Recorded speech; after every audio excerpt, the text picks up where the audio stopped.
Hello, this is Simon Brew. I'm the editor of Film Stories magazine, and a very warm welcome to the Film Stories podcast. Now, for the second time in 3 months, I'm going to be covering a James Bond film on this podcast. I think that's really exciting news. How do you feel about it, James? I thought Christmas only comes once a year. Come with me. And I show you how deep the rabbit hole goes.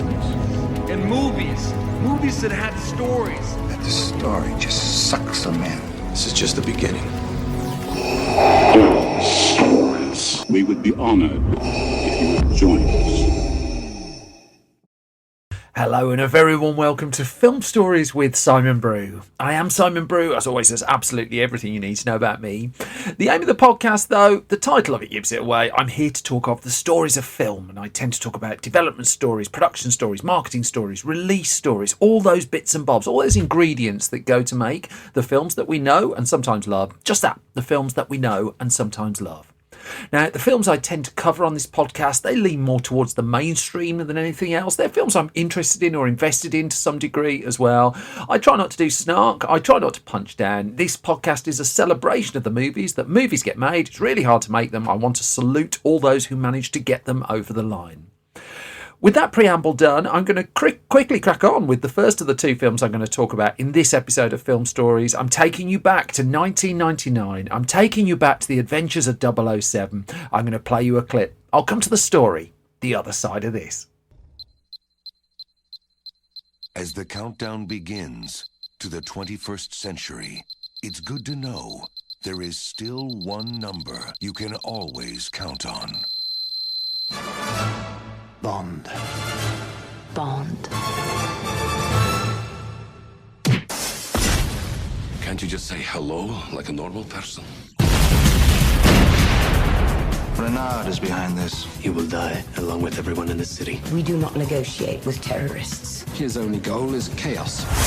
I sent 009 to kill Reynard. He put a bullet in his head. That bullet's still there. He feels no pain. He can push himself harder, longer than any normal man. No hard feelings, Mr. Bond. It appears that you have been beaten.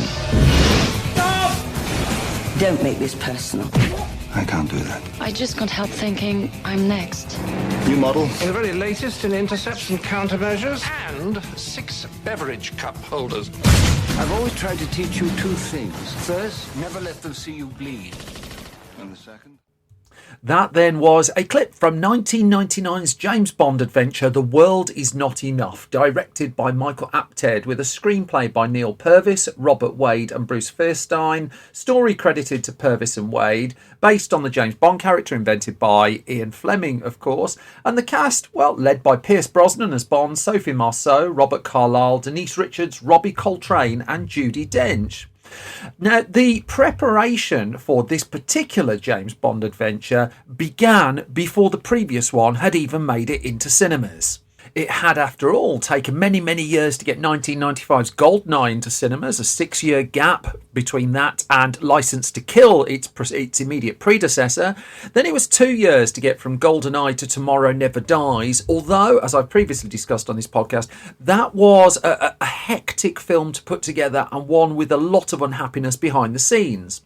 So when it came time to do the next James Bond film, Pierce Brosnan's the third and final one as part of his initial contract, well, at first the idea was, let's make this Bond 2000. It was working under that title for a while, and that suggested strongly that they were going to leave themselves 3 years to put this particular movie together, although, as it turned out, things accelerated.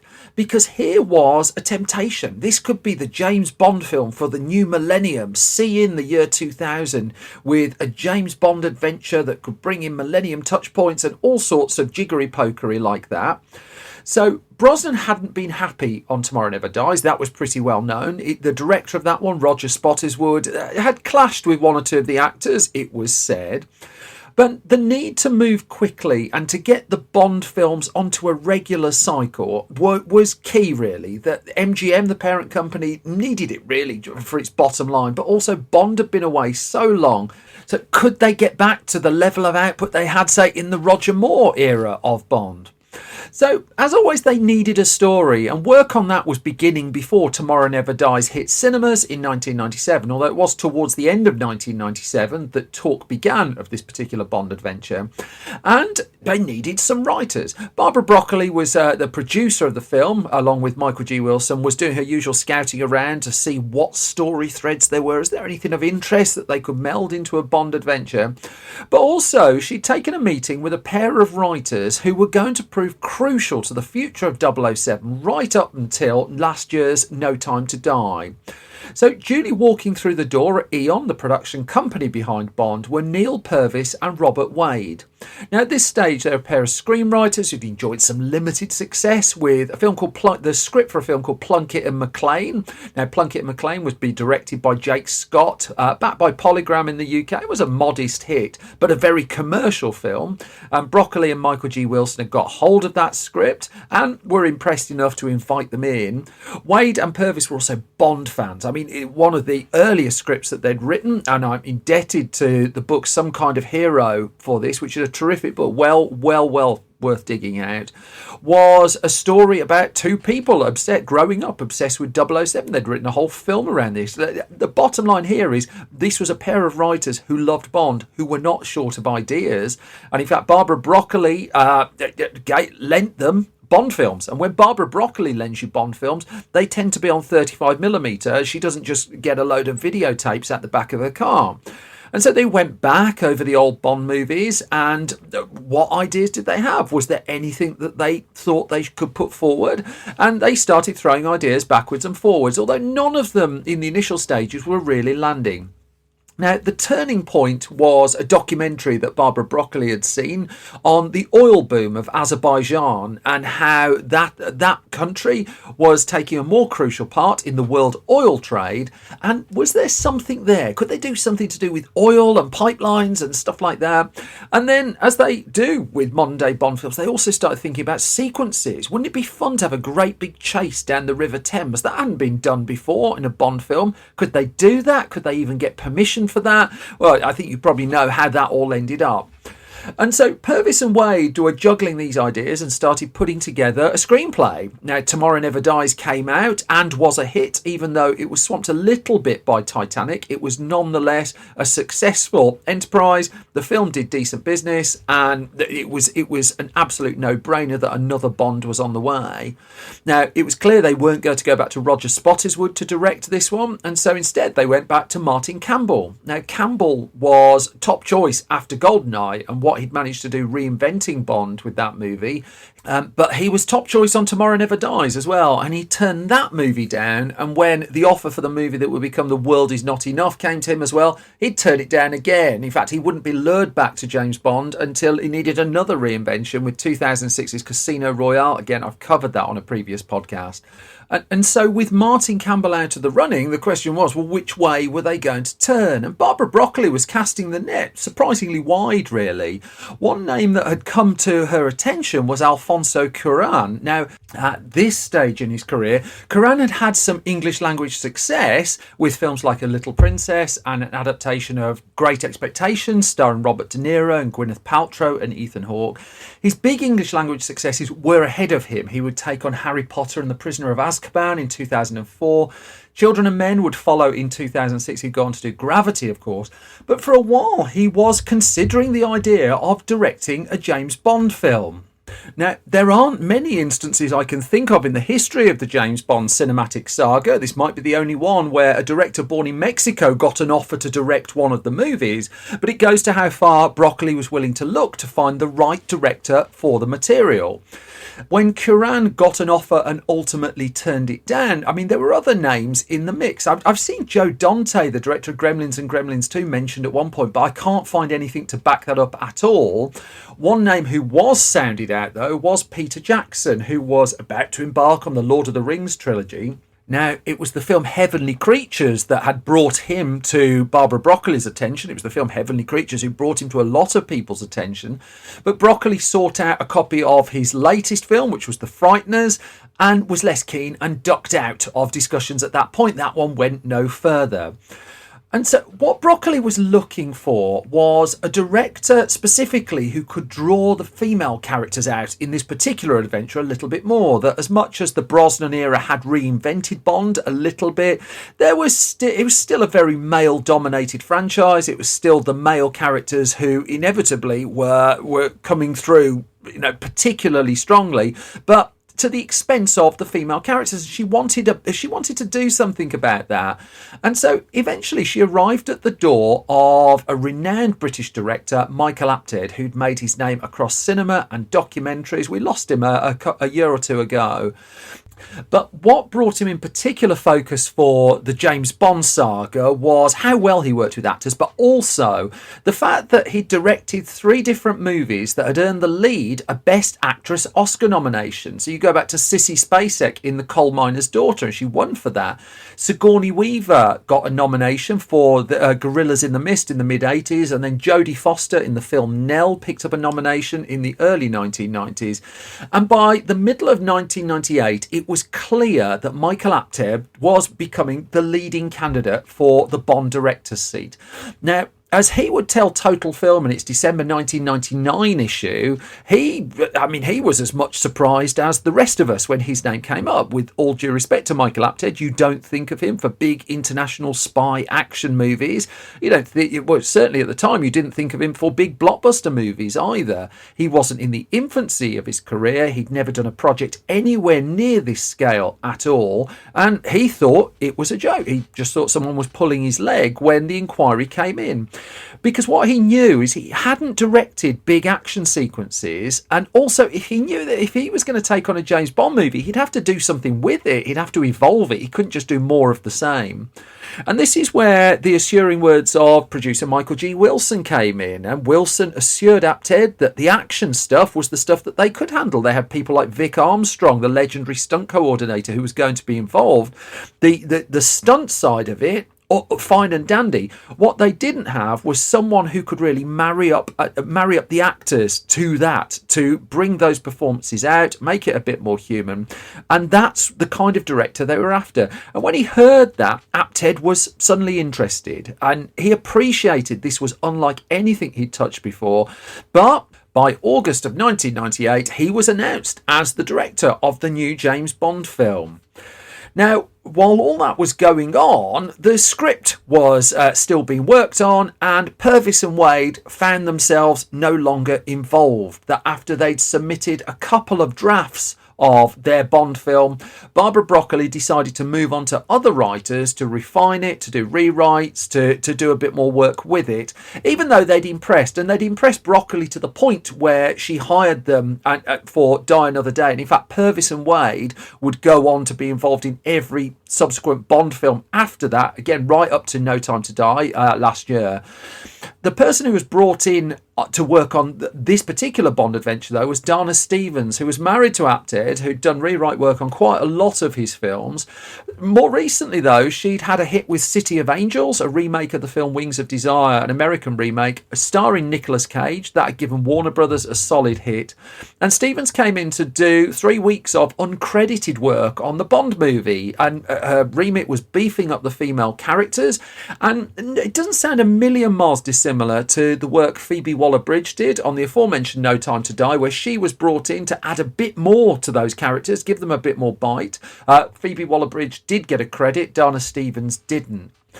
Now, female characters were key to this one. There were 2 in particular. One was the character of Electra, who was going to be such a firm part of the story. At one point, the film was going to be called Electra. At least that's the name of one of the scripts that was doing the rounds. There was also a nuclear physicist who was being developed by the name of Dr. Christmas Jones. And so the 2 big female roles in this one of real importance to the movie, as well as a villain by the name of Renard, a Bosnian terrorist who had a little bit of a twist in that, in theory, he couldn't feel any pain. So, Stevens did a rewrite. That rewrite came back in. Pierce Brosnan took a look and he wasn't happy with it this time. He just felt that 007 had been a bit relegated, just brought into the background a little bit too much of the film. And so another rewrite was brought in. And this time Bruce Furstein was brought back. Now, Furstein was someone who was pivotal to getting the script of Goldeneye over the line, and he came in and did a rewrite of this one. He put a lot more of the humour back in, made it a bit more Bondy, and finally it was getting to the point where, at the very least, they had a shooting script. While all this was going on, of course, the pre-production work was getting underway, and they're getting all the stunts and bits and bobs together. That was all that design work was happening. And then on the other side of things, casting was happening as well. And so it was Robert Carlyle who would ultimately land the role of Renard. And he did so off the back of, some acclaimed television and film work, but also it helped that he just had a big worldwide hit, a huge surprise worldwide hit with The Full Monty. Now, Carlyle went into this understanding the importance of a Bond film. He wouldn't say he was a Bond fanatic, but also he wanted to do this right. He was keen that if he was going to do it, you don't ham it up, you play it straight. And it was the involvement of Michael Apted that gave him the assurances he needed. I mean, another name who was close to landing this role was the French actor Jean Reno, but it was Carlyle who would get the part, and he had to find a way into a Bosnian accent to get a Bosnian character, and so he turned to the Yellow Pages. Now, to the kids out there, the Yellow Pages was a massive book with lots of business phone numbers in it, and so he rang up a Bosnian actor and worked with him for a week or two to get the accent right, and continued to develop to the point where he had a handle on what he wanted to do with the role.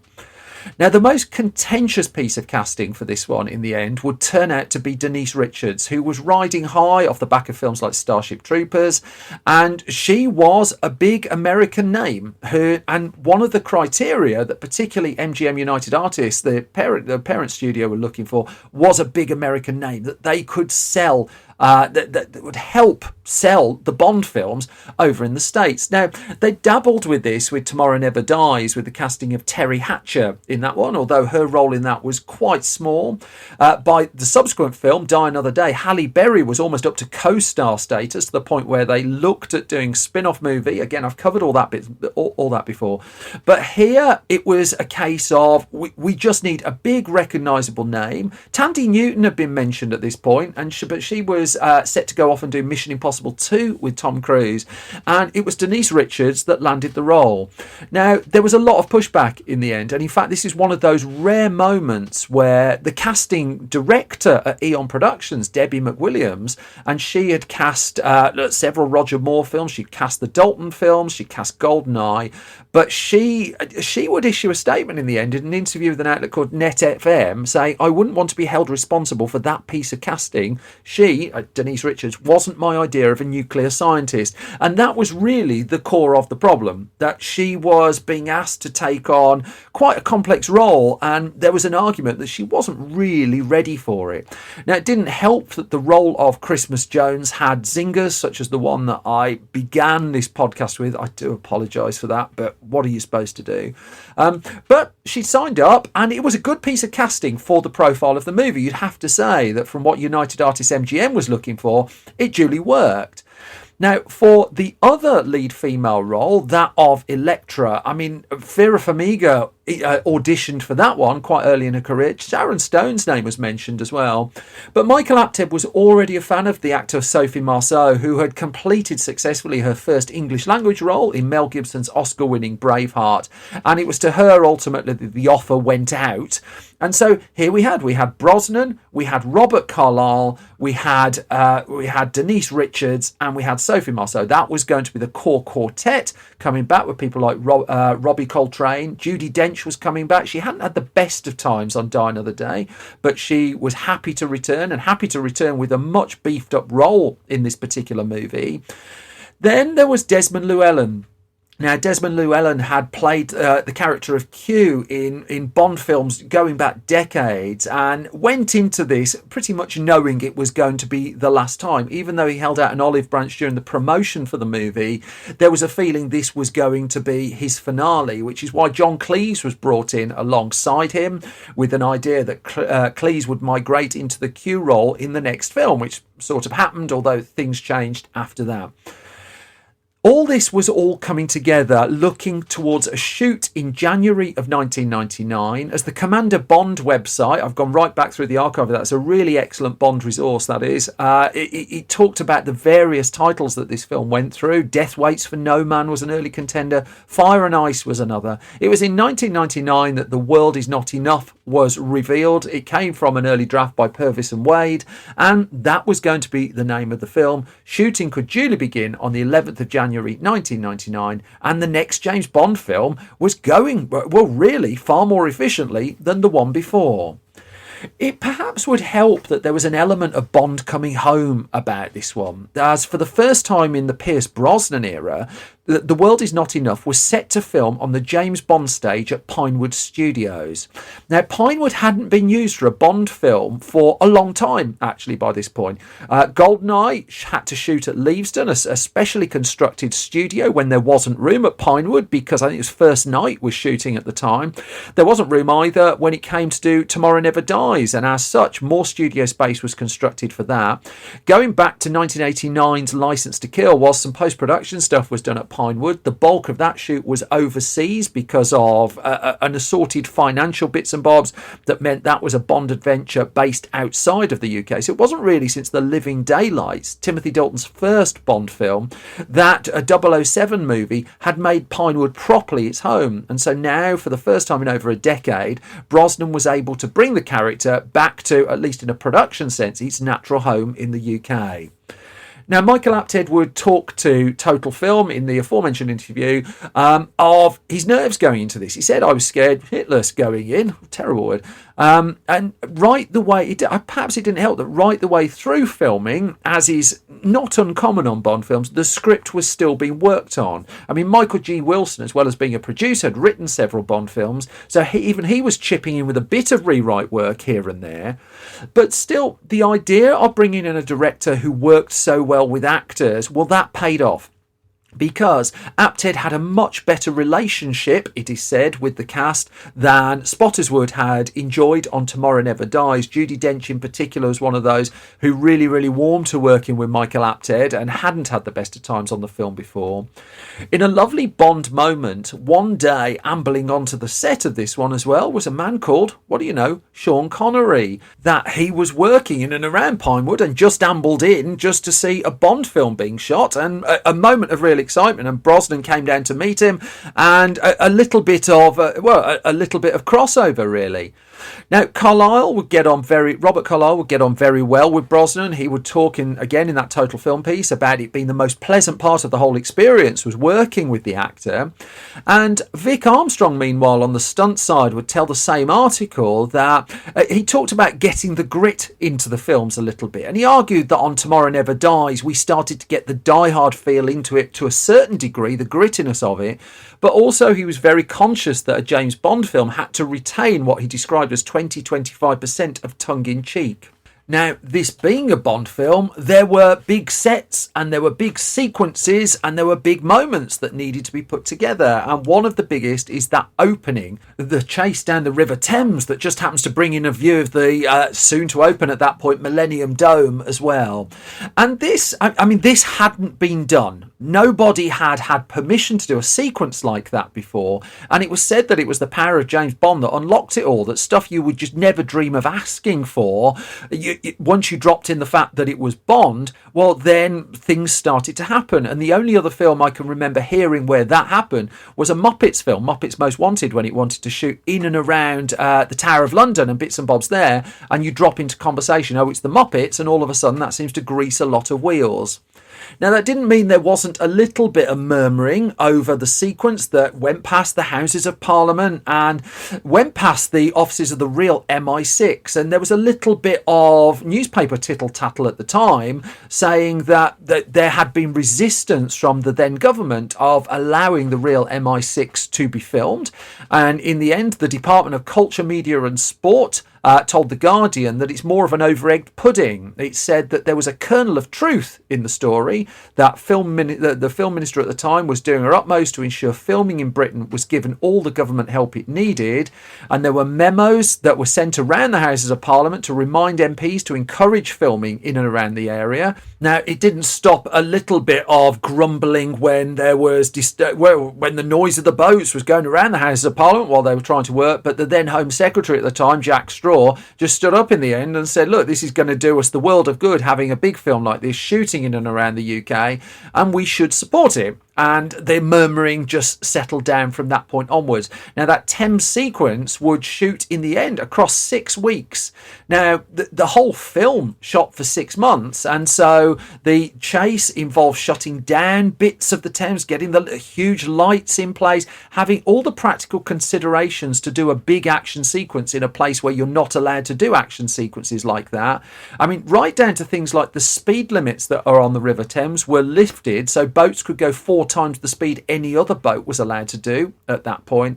And I mean, they had a lot of fun putting it together in the end. Back at Pinewood, meanwhile, Peter Lamont, a Bond veteran, and there were lots of Bond veterans working on this, not least people who come back to the franchise from GoldenEye onwards. He was building huge sets back again at Pinewood, a massive big underground bunker, and lots of practical bits and bobs were going on there. The shoot also went to France, to Spain, to Azerbaijan. Now, there had been planned filming in Istanbul as well, but that had to be shelved when political reasons. It was felt that it was deemed unstable to take a big high-profile Bond production in there. Instead, what Eon did is they sent a small unit in to capture footage, but they pretended to be a completely different film just so that they could get the material they needed and then they could shoot Brosnan's bits elsewhere. And then one of the very last scenes to be filmed was Desmond Llewellyn's exit from the movie. And again, this was a point, lines really that were rewritten quite close to being shot. And it gave him what would turn out to be the poignant farewell to his character and to the Bond franchise that Llewellyn, well, he really deserved, didn't he? Filming wrapped up on the 25th of June 1999, and the insanity and mayhem of James Bond post-production kicked in. That these films are huge, and generally, it's certainly in the modern era, they get 3-4 months to do full post-production and to have a print ready to go into cinemas. Now, David Arnold came in to do the score of this one, and in the end, after some toing and fro, it was Garbage who were chosen to do the title song for this one. And the editing went at such a frantic pace that it was 5 weeks after filming wrapped, they were able to put on an early test screening of The World Is Not Enough, which took place in Reading, just outside of London. And that test screening proved to be pivotal, and Michael Apted would acknowledge this, that the screening just fell a bit flat, really, that the film was on the screen, but the audience really wasn't going particularly nuts for it. And in particular, the film had originally opened with a short sequence in Spain, being the entirety of the pre-credits sequence. As a result of that test screening, what they did is they then merged that into the extended chase along the River Thames, and so you get a very long extended opening sequence before in comes Garbage's song and the movie gets fully underway.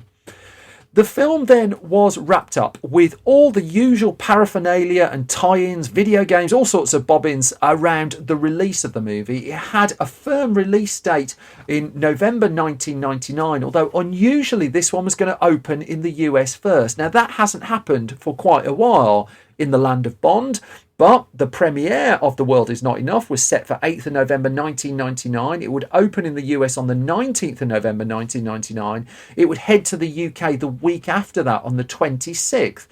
The film was costing $135 million to make at that point, which was the most expensive Bond film that had been made to that point in time. And the original reviews and reception for the film, well, they were pretty good, really. That there was pushback against Denise Richards' character and performance, really.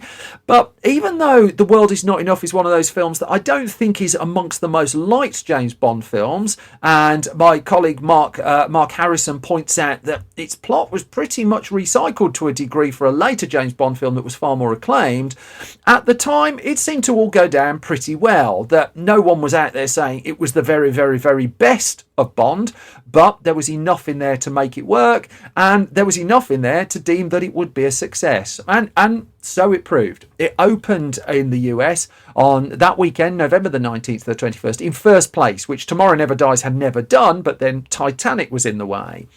Its opening weekend was $35.5 million, and it opened against a strong contender as well. This time Tim Burton's Sleepy Hollow opened with 30 million that very same weekend.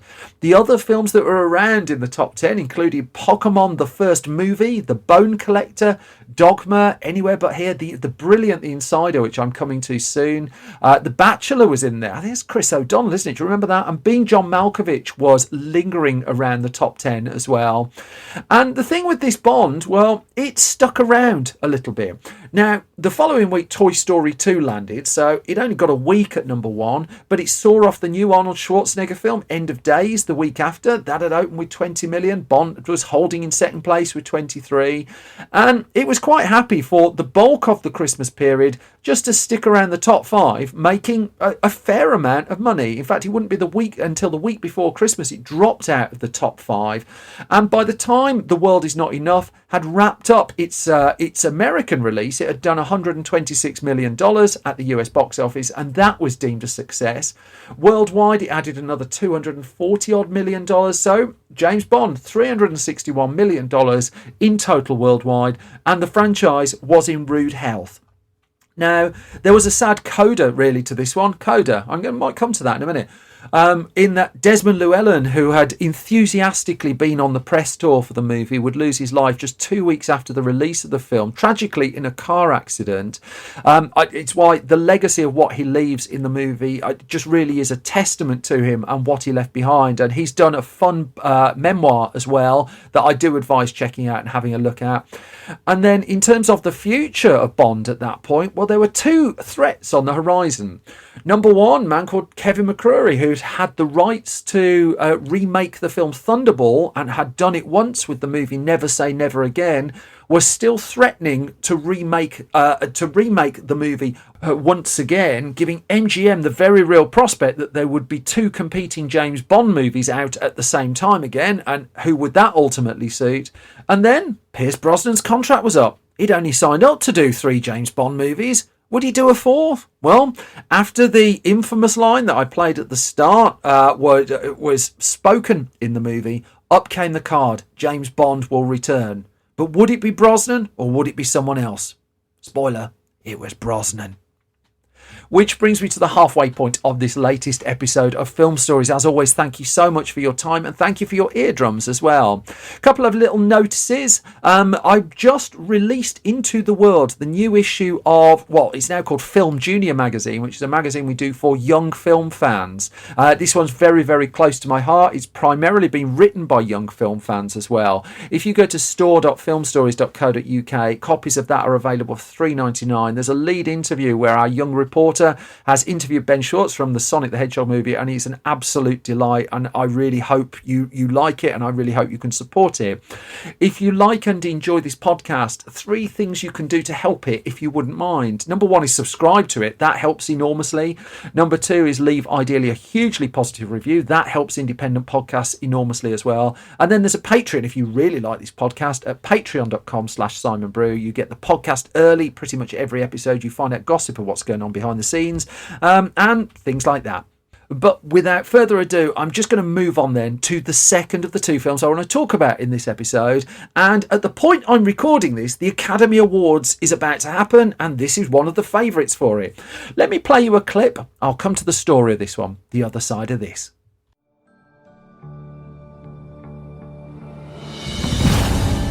I want to do this. There are plenty of pretty voices with nothing to say. Do you have something to say?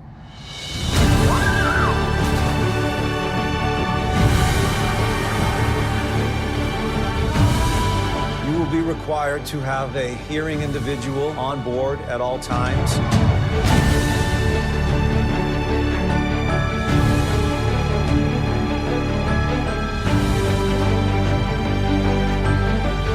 I can't stay with you for the rest of my life. I've never done anything without my family before.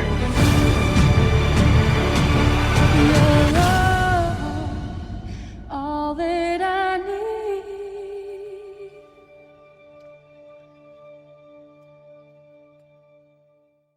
That then was a clip from 2021's Coda, screenplay by Sean Heder, based on a previous film, La Famille Bélier, directed by Sean Heder as well, starring Emilia Jones, Eugenio Derbez, Troy Kotsur, Ferdia Walsh-Pilo, Daniel Deront, and the wonderful Marley Matlin.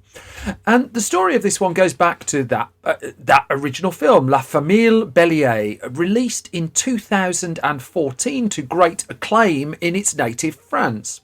That movie was directed by Eric Lartigot, who co-wrote it as well, and it told the story of a 16-year-old young woman balancing her own musical ambitions and thoughts about her future with her family life.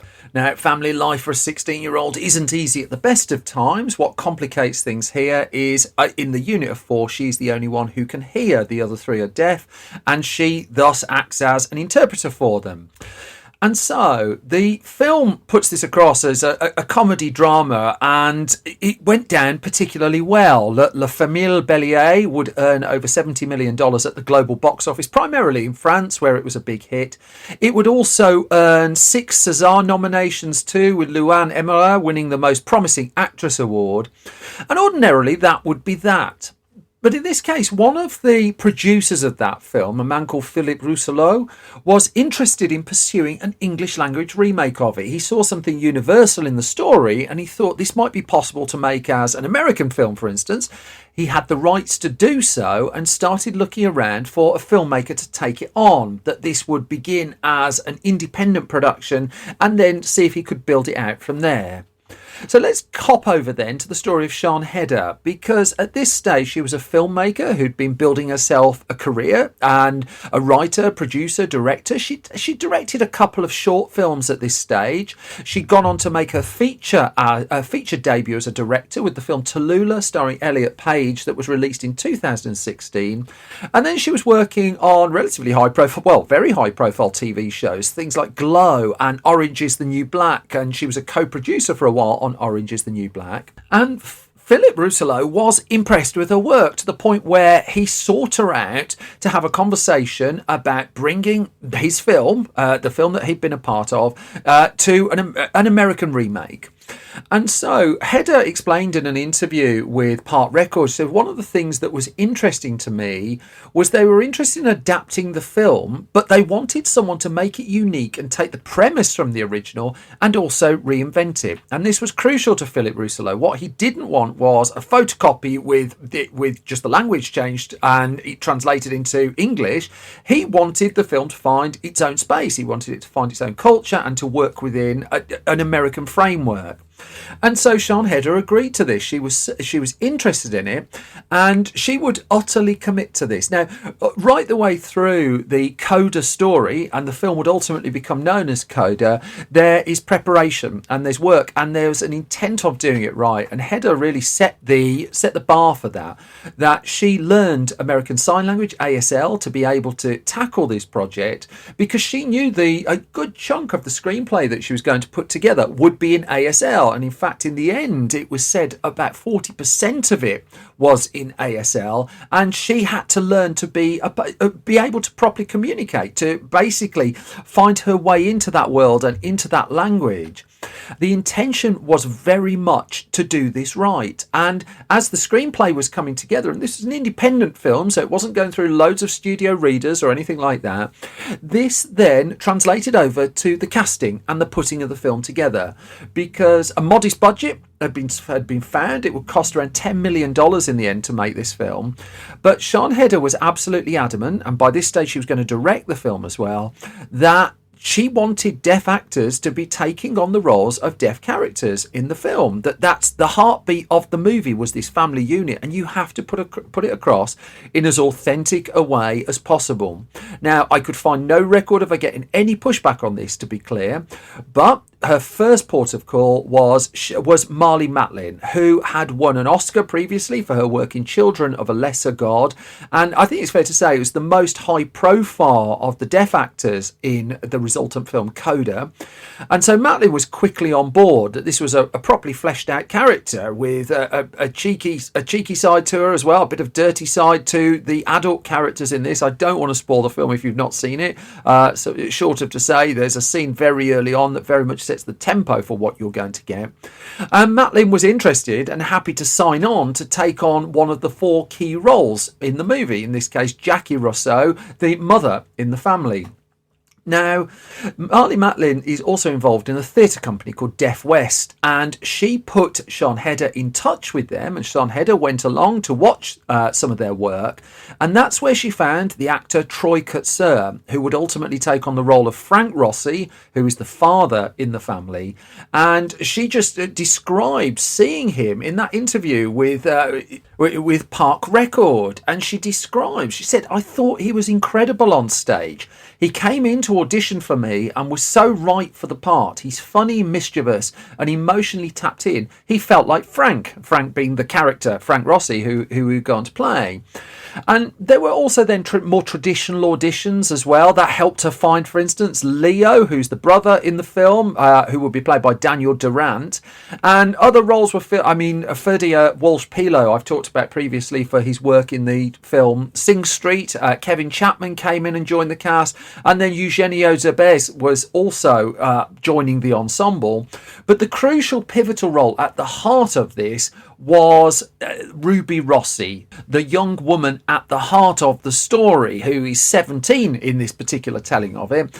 And that's where Emilia Jones came into focus. Now, Emilia Jones had grown up in and around acting. She'd taken on small roles in films like High Rise and Patrick.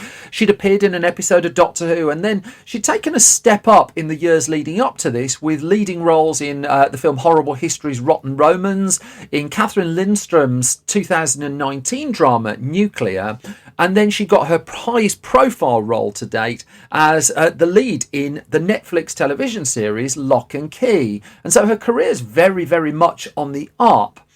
And then the script for what was now known as Coda came to her attention. Now, Coda stands for Child of Deaf Adult, and this script found her courtesy of the agent that she'd been with since she was 9 years old. And her agent sent it over to her. She was interested in going for the role, but what she didn't appreciate at that stage was just how competitive it was. That in the end, Sian Heder would see over 100 people for the lead role of Ruby Rossi in this movie, and Emilia Jones was oblivious to this until after she'd landed the part. But what was clear was for the audition, the successful actor would have to be able to get on top of an unusual mix of skills, because the role of Ruby Rossi required you to be able to communicate using American Sign Language, to be able to sing, and to be able to fish. And that's not a very common Venn diagram. I think it's the first time that combination of factors has come up on this podcast. So, for the ASL part, in the first instance, what Sian Heder did was send over to Emilia Jones a video of someone signing, and the instruction was for those auditioning to come back and copy it as best as they could. Now, this is where Emilia Jones had a bit of a technical faux pas, because she got sent a link to the video, she'd watched it once or twice, and then when she went back to properly prepare, the video had expired. So she was having to fly to Toronto on the Tuesday to go and do this audition. The office was closed at the weekend, so she couldn't get hold of this video again. And she was just curious, how am I possibly going to do this scene justice, she told me. I interviewed her for this, and a full interview appeared in Film Stories magazine back in the middle of last year. And so what she recalled and what she remembered was that in the scene, Ruby, the character Ruby, spells out the name Berkeley. And Emilia Jones told me, she said, all weekend I practiced finger spelling. And so when the link did come through, and I only had a few hours to copy it, but they told me they couldn't believe how fast I was at finger spelling. And yet, she explained, for a weekend, that was the only thing I did. That's all she could do to prepare at that stage because the video she needed just wasn't available. And it was 2 weeks after her audition, she found out she got the part. But that began then, basically, the best part of a year of preparation for it. For an independent movie, the build-up to filming Coda was extensive. And so it was by late January 2019 she'd been cast, but she had her commitment to the Netflix show Lock and Key, which had been a success, and so that had been recommissioned. So she was shooting that during the week. She was working basically at this stage 75-hour weeks because she was shooting the Netflix show, but then also she was having to take singing lessons. She was having to take signing lessons. She put aside Saturdays for a full day of preparation for her work on Coda. Sunday she had to prepare to go off and do Lock and Key again, and she explained that this went on for months and months and months and months. Now, what then threw a further spanner in the works was the production of Coda then came forward a few weeks, quite late in the day. Usually on this podcast, I talk about the shoots of films being put back. Not in this case. Just to up the difficulty level just a little bit more, this one was going to shoot earlier than had previously been planned. Now, Sian Heder, when she was writing the script for Coda, she relocated this one to the town of Gloucester in Massachusetts. She'd spoken to Kenneth Lonergan, who'd filmed Manchester by the Sea in and around that kind of area. But it was really important to her that the film was also shot there, and it had to authentically reflect not just the experiences of deaf people, but also the community of the fishing town concerned. And so what that meant is, again, this is unusual for an independent film. She wanted her actors to come together early. She wanted them to come to Massachusetts, to Gloucester, 2 weeks ahead of the start of filming, to rehearse, to get to know each other, and to find a family unit. And that was what happened. But also, there were practicalities here as well, because Sian Heder knew that she needed footage of them out at sea fishing. So what's the best way to get people to do that? She sent them out on a fishing boat to learn to fish together. And as Emilia Jones explained, she said it was important for Sian to get me, Troy and Daniel out on the boat. And thus, in spite of never having fished in her life, that's why Emilia Jones found herself out in the middle of the sea fishing with people that she'd met for the first time only days before. The preparation, though, would pay off, and filming would begin in August 2019. And again, in the Massachusetts area, this was a film shot on location. But it wouldn't quite be shot in the same way that Heder had shot her previous film. So she, again, as she explained to Part Records, she talked of a way that she went about her work on this. She said, I would come up to them, the actors, and sign first, and if we needed clarification, the interpreter would come in and help us to have the conversation. But it was important to her that she went and tried to do and communicate properly first and foremost. And Heder also said, you can't call action and cut in the same way. You have to have visual cues.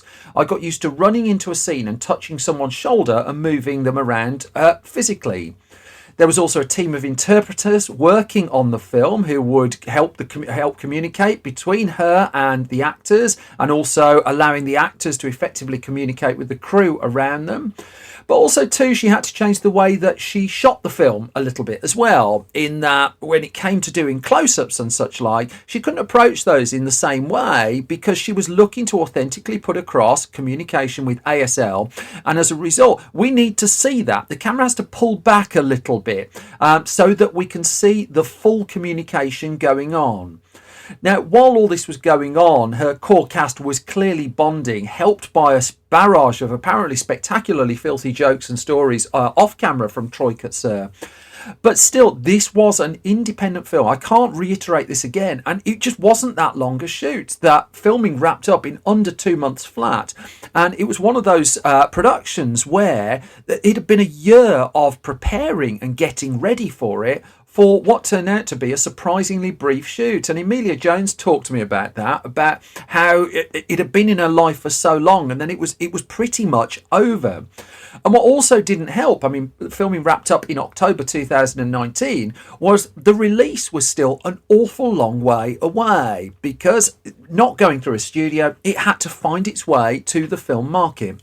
And so the plan was to take the movie to the Sundance Film Festival. It was too soon to take it to the 2020 Sundance Film Festival, which probably would have been useful, although things seem to have worked out quite well. And instead, Coda was selected for the January 2021 event as well. Now, January 2021, it seems so long ago, doesn't it? It was, of course, months after COVID came into our lives. And it was also a time where the world was sort of deciding whether to unlock or not. That the first round of lockdowns had come to an end, but then it was locking down again. And so there was a lot of umming and ahhing on behalf of Sundance about will it be an in-person festival or will they have to do it all remotely and everyone just have to dial in from around the world? What were the plans for it? Could the filmmakers get there to launch the film? No, they couldn't. Sundance would turn into a virtual festival, and Sian Heder, for instance, was doing her Q&As virtually. And the first screening of the film took place on January the 28th, 2021, and ticket holders and reviewers logged into the Sundance platform to watch it.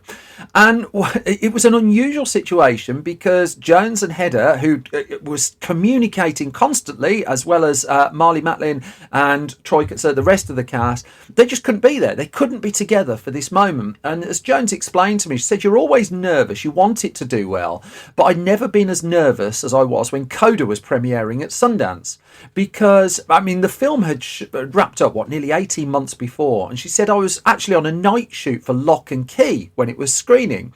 And Sian and I were FaceTiming saying we thought we were going to be sick with nerves. And then she said it's weird because they had to gauge the reaction to the film through their phone. And so in the case of Jones, she was on the shoot of Lock and Key as the reviews came in and it became clear that people were loving the film. And she said, I wouldn't think it was real, honestly. She said, I hope the film would do well, but I never thought in a million years it would do as well as it did. And that was the day after Sundance, the Sundance premiere of it. Now, the day after that, after what apparently sounded like quite a furious bidding war, the film's found its distributor, and with studios and streamers battling for it, it dwarfed the deal for Gurinder Chadha's Blinded by the Light a year or two before, and that had gone for $13.5 million. Apple dug into its pockets and paid a record price of $25 million for the distribution rights to Coda. It then also announced that it planned to schedule the release of the film for August of 2021. And this film that had, it had just been off so many people's radars, now was a Sundance record holder and getting a release on Apple's platform. Now, on the Apple side of things, Apple doesn't release that many films, really. It's certainly not at the level of Netflix and Prime, so it was able to put a bit of heft behind it. But also, I'm not quite sure that many people go to Apple TV Plus, they don't sponsor me, to watch their films. Nonetheless, because it was one of just a handful of films, Apple could put some oomph behind it. But even so, I remember when it landed in August of last year, it sort of felt like the film came and went at that stage. And it was happy to live on a streaming service and would be discovered more and more over time. But then awards season has rolled round, and suddenly, nearly 3 years after Coda was shot, it was becoming a contender, not just for a small collection of, if you like, more niche prizes, but for big film prizes. Now, I think we've all long accepted that the Golden Globes are just bobbins, but still, the fact that it got a Best Picture nomination for the Globes was of interest. More of interest was several critic societies listed the film in nominations for their awards. But if there was a turning point, it was perhaps the Screen Actors Guild Awards in February 2022 that bestowed 2 gongs on Coda. All of a sudden, this film had Oscar potential to it, and when the Oscar nominations came out, it did pick up 3 Oscar nominations, including Best Picture, 1 for Sian Heder for her screenplay, and Troy Kotsur for Best Supporting Actor. The momentum has continued to roll. Troy Kotsur has taken home the BAFTA for Best Supporting Actor, and then perhaps the most prominent pre-Oscar success the film has enjoyed, it's won Best Picture at the Producers Guild of America Awards in March of 2018. 2022, and that's the one that's firmly made it, at the point this has been recorded, that pretty much the joint favourite for Best Picture at the Oscars. Now, I've recorded this podcast now, which is 2 days before the Oscars are given out, and unusually I don't fully know the ending of where this story is going to go, because you're looking at the bookmakers' odds at the moment. It's either going to be The Power of the Dog, it's going to be Coda, it might be Belfast, who knows. By the time this podcast comes out, you'll know what's won. But the point of this particular story, I felt, was here is at heart a small independent film that found its feet during a very troubling time for cinema, and I'd have to say a very good time for streamers. And some 3 years after the film was made, 2.5 years after it wrapped filming, it is on the verge of huge prizes. Whether it wins those prizes or not, I think it's at this stage it's moot. What is clear, even though there are a bunch of people, I should acknowledge, who really don't like Coda at all, there's an awful lot of people to whom it is a very special movie. I am one of those people. I love Coda. I put it on the front of Film Stories magazine, and I'm happy to watch it over and over and over again. I don't want to spoil the movie for you. I do want to salute the fact that this is one of those stories where the film that has come out at the end of it is so much more than I think anyone really could have predicted when it first started coming to life. And that brings me to the end of this latest episode of Film Stories. As always, thank you so much for listening, and thank you for your time. If I've not completely bored the life out of you, you can find more from me on Twitter at Simon Brew. You can tell me how wrong I am about all of these films. The Film Stories Project is on Twitter at Film Stories Pod. There is a website, filmstories.co.uk. We update that with movie news, reviews, features. We try and make it clickbait free. That's hugely important to us. And that's updated with loads of stuff. If you go to store.filmstories.co.uk, you can buy all issues of our magazines, apart from the ones that have sold out. And our Sneakers Blu-ray is available there as well. We recorded some special extras for that too.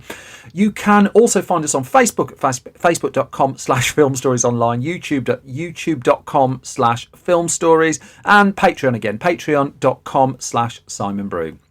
The most important thing now, of course, is that you all look after yourselves, you all take care, and you stay safe. I'll be back soon with another bunch of film stories. In the meantime, thanks for listening, and you all take care.